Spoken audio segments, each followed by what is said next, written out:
अफवाह को और सनातन हिंदू धर्म को विष्णु पटेल के ऊपर 2009 का आम चुनाव सामने रखकर कांग्रेस ने बदनाम किया। आज कांग्रेस उत्तरदायी है, ऐसा मेरा मानना है कि उन्होंने दुनिया को बताना चाहिए कि ऐसा झूठा नैरेटिव उन्होंने क्यों गढ़ा। बहुसंख्यक हिंदुओं के आधार के ऊपर वर्षों तक सत्ता का पूरा लाभ लेने वाला कांग्रेस आज हिंदू समाज की माफी मांगेगा क्या? ये मेरा सवाल आज कांग्रेस से है। तत्कालीन कांग्रेस का जो नेतृत्व है, शरद पवार है, दिग्विजय सिंह है, सुशील कुमार शिंदे है, शकील अहमद है, अहमद पटेल है, सोनिया गांधी है, राहुल गांधी है, शिवराज पाटिल है। तो इन लोगों ने आज समस्त हिंदू समाज की माफी मांगना चाहिए। और हमारा जीवन का 17 वर्ष कौन कैसे लौटाएगा ये आज मुझे पता नहीं है, लेकिन ऐसा जीवन किसी भी निस्वार्थ भाव से कर्तव्यभाव से जो सामाजिक जीवन जीता है उसके नसीब में नहीं आना चाहिए, ऐसा मुझे लगता है। प्लीज किस तरह का आरोप आपके ऊपर लगाया गया था? प्रोपोगंडा जानबूझकर रचा गया था? सर ये सही है कि मालेगांव में जो ईमानदार लोग थे, जो मेहनत की रोटी खाने वाले लोग थे, उनकी जान चली गई बम विस्फोट में। उस बम विस्फोट को रोकने के लिए तत्कालीन यूपीए गवर्नमेंट नाकाम रहा। और दुर्भाग्य यह है कि उन जो पीड़ित है तो उनकी मृत्यु के ऊपर तमाशा, उनको मृत्यु का तमाशा बनाकर अपनी घटिया मुस्लिम तुष्टीकरण की राजनीति खेला गया, उनके साथ छल किया गया। साथ ही बहुसंख्यक हिंदू समाज को केवल हम कांग्रेस का विरोध करते हैं, उनका देश विरोधी और धर्म विरोधी जो नीति है उसका विरोध करते हैं, इसलिए हमको जानबूझ के इस मुकदमे में लटकाया गया। ओरिजिनल एफआईआर नहीं है, 164 स्टेटमेंट नहीं है, कन्फेशनल स्टेटमेंट नहीं है, एफिडेविट नहीं है। आज साबित हो गया कि जो गाड़ी है, ये पुलिस वाला यूसुफ का कहता है कि मुझे 100% कॉन्फिडेंट नहीं है करके, तो झूठे अभिलेख लगा के ये पूरा का पूरा केस बनाया गया। लेकिन वो ट्रायल के वक्त धराशायी हुआ। इस मुकदमे को जिन्होंने लीड किया वो मुझपा के बेटे परमवीर सिंह है, सुखविंदर सिंह है, अनामिक रॉय है, अरुण खानविलकर है, सचिन खानविलकर है, ये आए ही नहीं ट्रायल के दौरान। और पहले ही 2016 में आधे आरोपी डिस्चार्ज हो चुके थे, सभी लोग जमानत के ऊपर छूटे हुए थे। तो इसलिए मैं बार बार यही कहता हूँ कि सत्य धर्म की वज्र शक्ति से पशुबल प्रतिबल हारा है। हिंदुत्व की विजय सुनिश्चित है। हम हर बार जीतेंगे, बार बार जीतेंगे, क्योंकि हम धर्म के साथ है। यतो धर्मस् ततो जयः।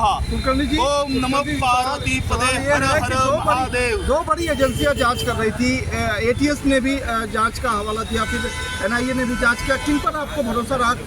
कौन लोग जो है आपके समर्थन में या फिर आप लोगों को बचाने के लिए काम कर रहे हैं?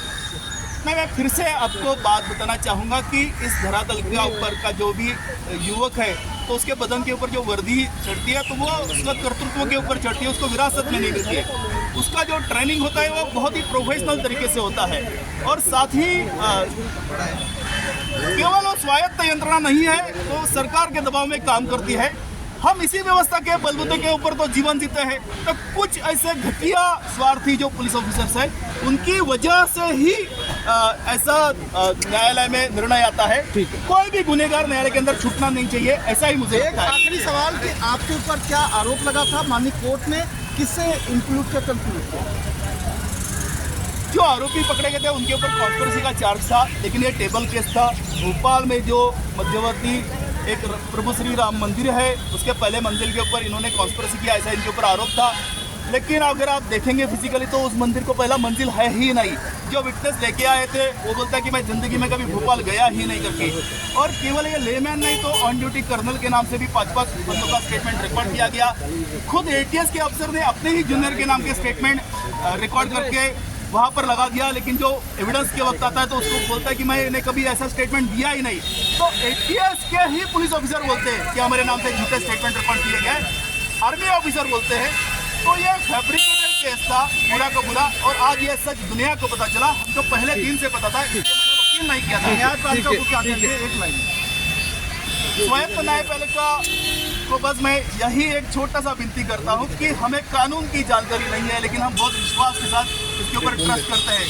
ज्येष्ठ श्रेष्ठ संविधानकर्ताओं ने भी नहीं सोचा होगा कि इतना दुरुपयोग अधिकारों का सत्ताधारी करेंगे करके। तो एक ही मानवीय जीवन है। 5-5 न्यायाधीश महोदय स्पेशल कोर्ट बदला है, स्पेशल एसपी भी बदले हैं, आईओ साहब बदले हैं, एजेंसी बदली है, लेकिन आरोपी वही रहता है।